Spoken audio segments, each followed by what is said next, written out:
Hola chicos, filosofía, el 21, la demostración. ¿Cuántas veces has oído o hemos oído? Bueno, ahora demuéstralo, venga, a ver, demuéstralo. Bueno, pues vamos a ver filosóficamente cómo está estructurada y de qué parte se compone una demostración y cuáles son las leyes de la demostración, lo propio de la filosofía. Dice, demostración es todo razonamiento que pone de manifiesto la verdad de una proposición llamada tesis. Sí, tú has dicho eso. Vale, ¿de acuerdo? Ahora, demuéstralo. Tú has dicho la tesis. Has dicho que eso es así. Queremos oírte cómo lo demuestras.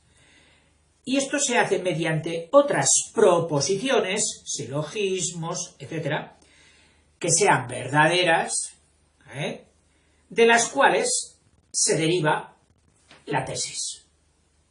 Es decir, tú has puesto ahí un estrado precioso. ¡Oh, qué bonito! Ahora, está en el aire. Apóyalo en el suelo. Eso es una demostración. La demostración debe ser un razonamiento que sea un razonamiento, demostración. Tiene que ser un razonamiento que sea correctamente lógico. Correctamente lógico. Y para eso ya nos han dado anteriormente las leyes de la corrección lógica. Para que fueran verdaderos y para que fueran correctos esos silogismos. Segundo, que sea verdadero. Nos dice esto ya, que sea verdadero.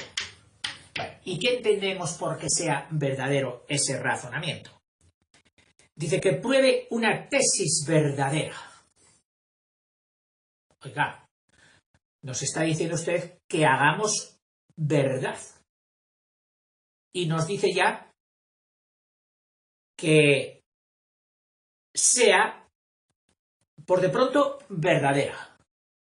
Si fuera verdadera ya no necesitaríamos apoyarla. Bueno, yo creo que se refiere a que sea una verdad esa tesis, al decir que tiene que ser verdadera, que sea evidente, es decir, vista por la mayoría de las personas que tenemos como interesadas en el pensamiento. Porque si nos fijamos únicamente en la estadística y decir cuántos creen que la Tierra es redonda, y tú imagínate que estás dentro de una población en que no, en que la gente dice, ¿qué va a ser redonda? Hombre, mira, la Tierra es plana. Bueno, no cojamos a esas personas, ese conjunto de personas, cojamos a las personas geógrafos, intelectuales, pensadores y gente del vulgo, pero con intereses en el pensamiento. Y entonces verás como sí, que dicen que esa tesis es verdadera. Elementos de la demostración. Los elementos de la demostración son, para empezar, una tesis, que es por donde empiezas, que es la verdad que debe ser probada, ya lo hemos dicho. Por ejemplo, todo triángulo, dice, la suma de sus ángulos equivale a 2 rectos. Tú sabes que en un triángulo, sumando este ángulo con este, tenga la forma que tenga el triángulo, esto más esto, son 180, es decir, 2 rectos. Los rectos son de 90. Bueno. Luego tiene que tener una o varias proposiciones. Una o más proposiciones. Una o más proposiciones. Estas proposiciones se llaman principios de la demostración. Principios de la demostración, esas proposiciones. Dice, y por último, el razonamiento.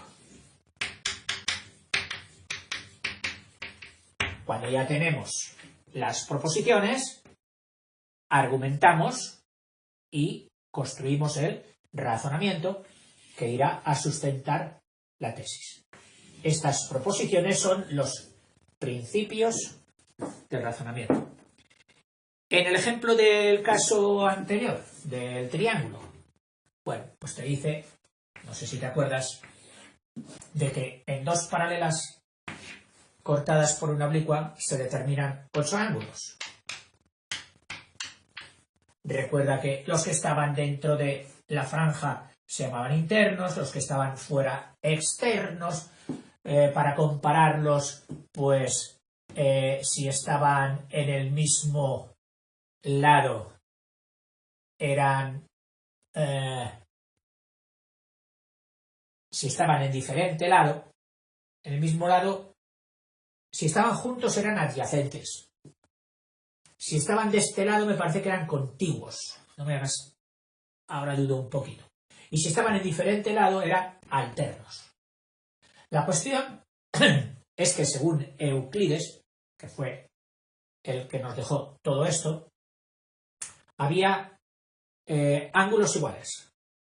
Este ángulo era igual que este, y decíamos por opuesto por el vértice, están encontrados así y se tocan por el vértice. Este y este, pues lo mismo pasa con ellos. Este con este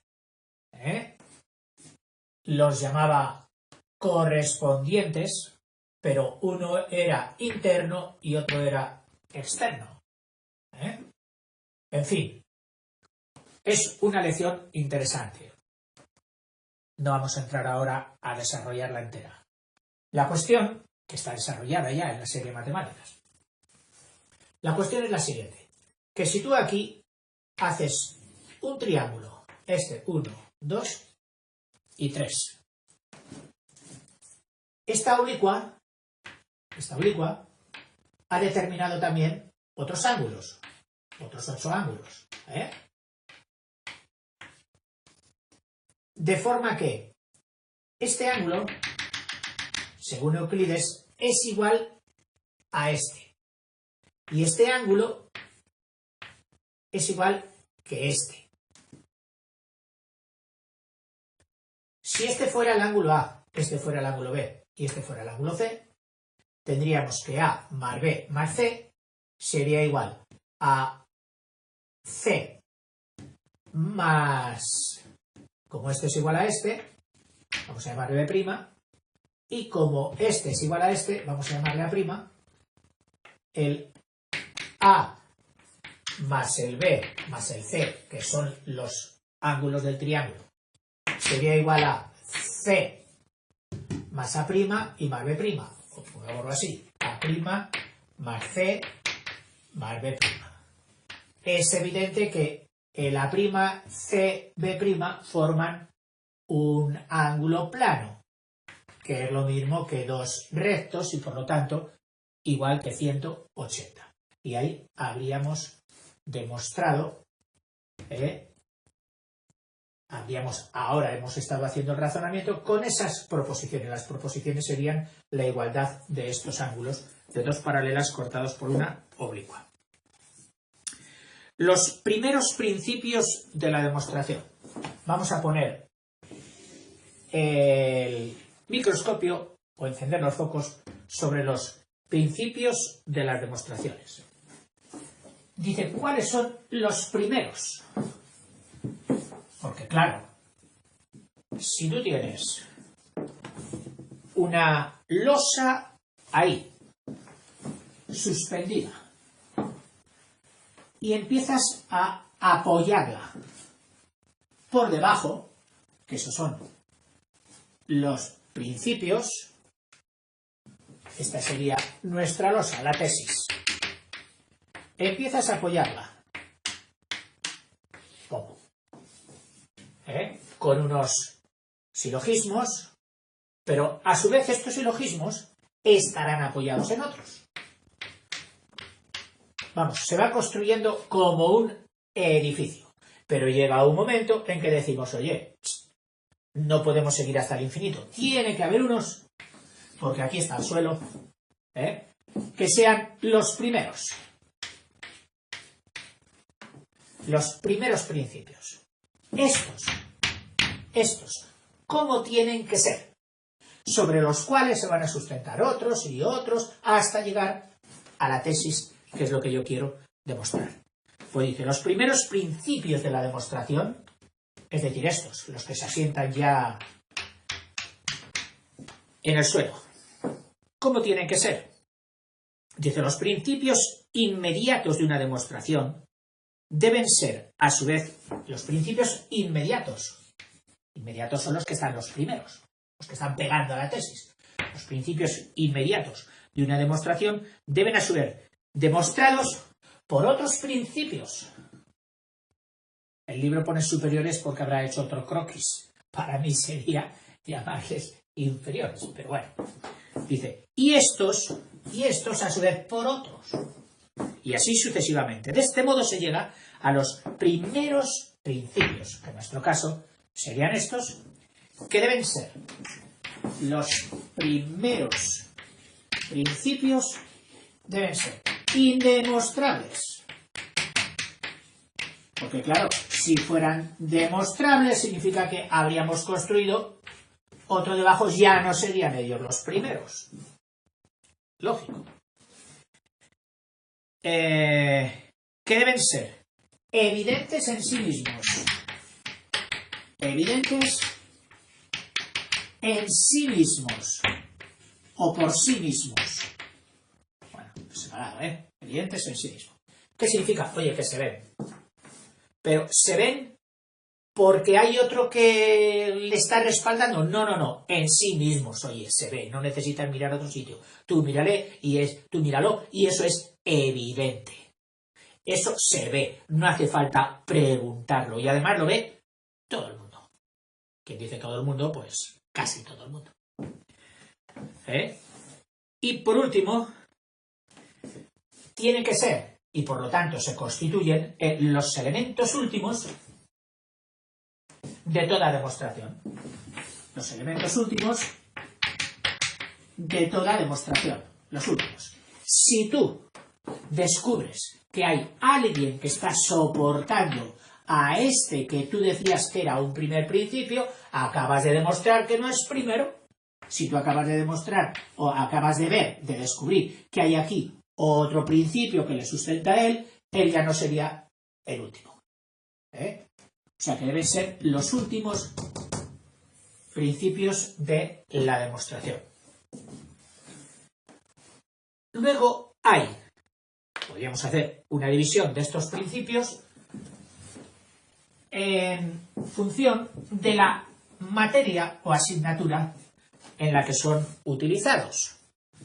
Y nos dicen que habrá unos principios que son cogidos para casi todas las ciencias o casi todas las materias, a los cuales llamará principios generales o principios comunes. Estos principios, que son las primeras columnas sobre el suelo. Los principios comunes para toda la ciencia y luego los particulares, que son preferidos por algunas ciencias en concreto. Los principios comunes. 1. El principio de contradicción. El principio de contradicción.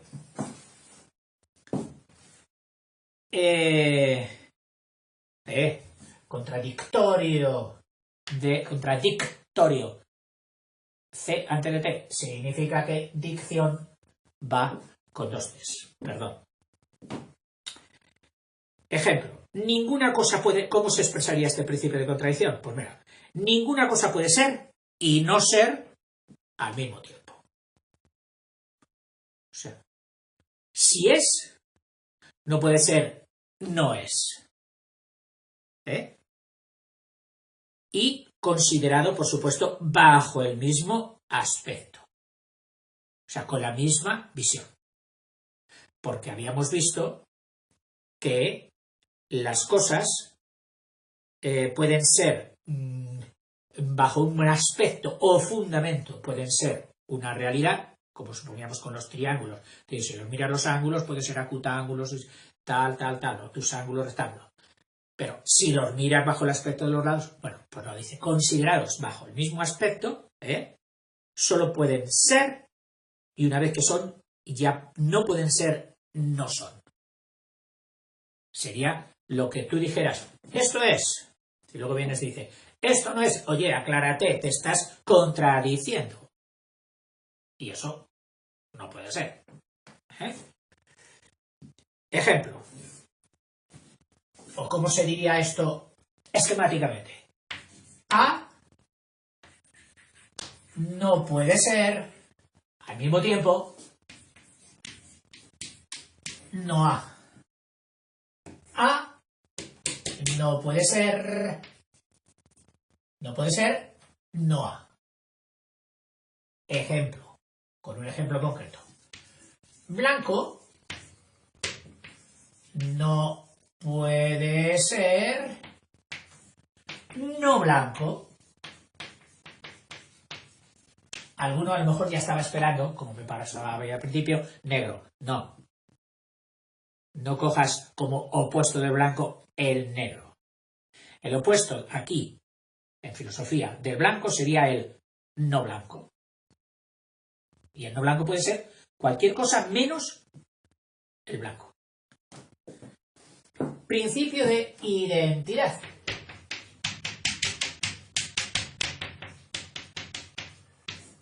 Muy curioso. El ser es el ser. Si alguien en mi pueblo hubiera dicho esto, le hubiera dicho, vaya hombre, te has quedado calvo detrás de las orejas, como diciendo, acabas de decir una perogrullada, todo el mundo entiende. El burro es el burro. Muy bien. Bueno, aparte de esa primera sensación de perogrullada, vamos a ver un poquito más profundamente qué es lo que hace el filósofo, qué es lo que hace la filosofía. Profundizar en las verdades. Dice, todo objeto se identifica consigo mismo. Todo objeto o todo ser es igual a sí mismo. Todo ser es igual a sí mismo. En los gráficos matemáticos diríamos, todo ser, cualquier ser, es igual a sí mismo. Reflexiva. Y con esta relación, ser igual a, todo ser tiene este bucle. Todo ser, sea el que sea, es igual a quién, a sí mismo. Luego puedes decir que será semejante a otro, no, pero se identifica, es idéntico, todo ser es sí mismo. ¿Quién eres tú? Soy yo. Una cosa que a veces juzgamos divertida, cuando llamas a un timbre, y desde el quinto te contestan, ¿quién es? Y tú respondes, soy yo. Si te han reconocido la voz, pero si no te la han reconocido por la deformación de los micros altavoces esos, o bien porque realmente no te conocen, en cuyo caso habría sido un poco lanzado por tu parte decir soy yo. Si has dicho soy yo es porque juzgas que hay suficiente relación como para que te conozcan. Pero bueno, que no te han reconocido y te pregunte, ¿y quién es yo? Si tú insistes, bueno, pues soy yo. Que tú insistes otra vez. Yo soy yo. ¿Cómo se pondría esto esquemáticamente? Pues se pondría A es A. Claro, si tú a la policía, cuando te ha preguntado ¿quién es usted? Tú le dices, oiga, soy yo. Ellos te dirán, bueno, ¿y quién es usted? Primera cosa. Segundo, demuéstrelo. Y entonces, en las sociedades avanzadas, nos han provisto de una cartulinita, un documento, con indicios atestiguados, es decir, que han sido estos datos rellenados, puestos por testigos que han verificado personalmente, presencialmente, que estos datos son los que corresponden a ti. Y por eso a este carnet que demuestra que tú eres tú, le llaman carnet de identidad. Y ahí estarán, pues bueno, desde tus huellas dactilares, nombre del padre, nombre de la madre, domicilio, a veces profesión, etcétera, etcétera. De forma que el policía, que tiene obligación de identificarte, pueda establecer una correspondencia lo más ajustada posible, lo más perfecta posible, entre estos datos y los que ve en ese momento en ti. Oiga, este señor que hay aquí no se parece nada a usted. Sí, claro, es que hace 6 años ya me saqué y desde entonces ha pasado mucho, me he cambiado el look, no sé qué. Otro, el principio de exclusión del término medio. Contradicción, identidad, exclusión, excluir, queda excluido el término medio. ¿Y qué significa eso? Pues vamos a ver. El principio de exclusión del término medio dice, entre el ser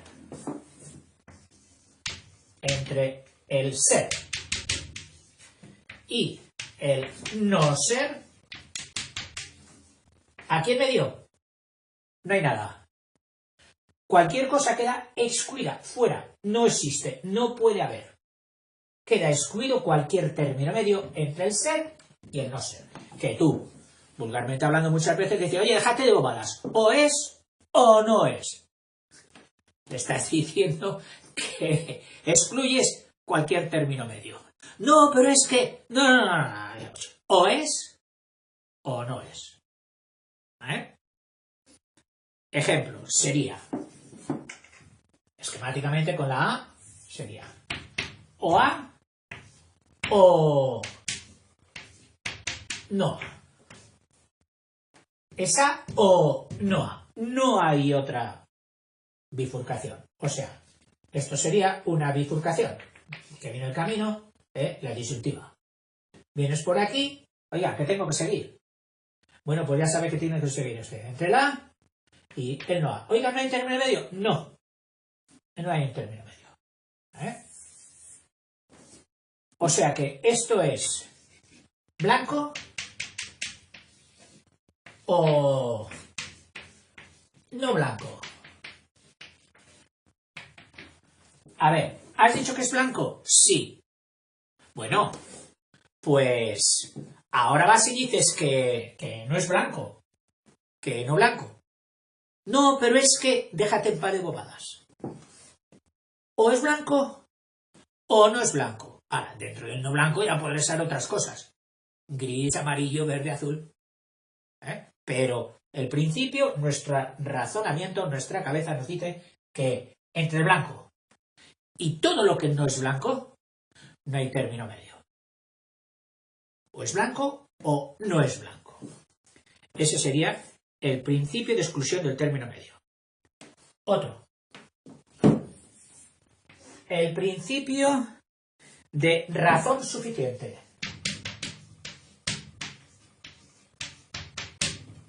Razón suficiente.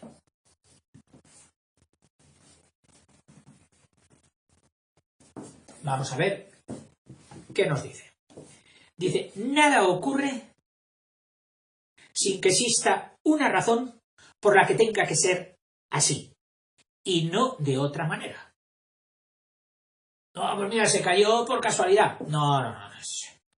Por casualidad no se cayó. Nada ocurre sin que exista una razón por la que ha sido así. ¿Qué zapatos llevaba?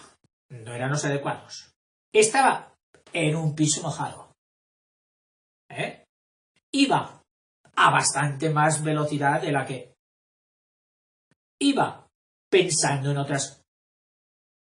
Nada ocurre sin que haya una razón suficiente para que sea así y no de otra manera. Podríamos, nada ocurre sin que haya una razón suficiente para que sea así y no de otra manera. Principio de razón suficiente. Quinto principio, el de causalidad. Causalidad, que así a priori diríamos que es el anterior. Pues vamos a ver qué nos dice de causalidad. Todo ser contingente, es decir, que no ha existido siempre. Contingente es lo que ha empezado a existir en algún momento. Contingente es lo que ha empezado a existir en algún momento. Dice, todo ser contingente es causado. Todo ser contingente es causado. Como diciendo, nadie puede causarse a sí mismo.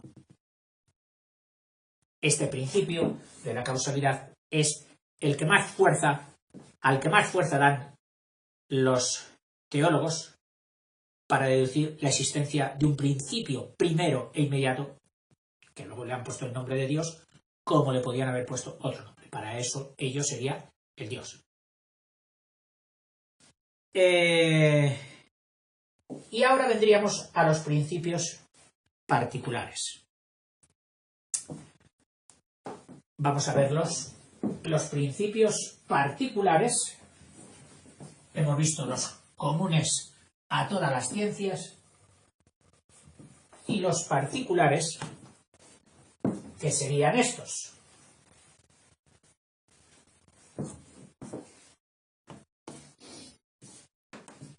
Principios propios de cada ciencia. Pueden ser de dos clases.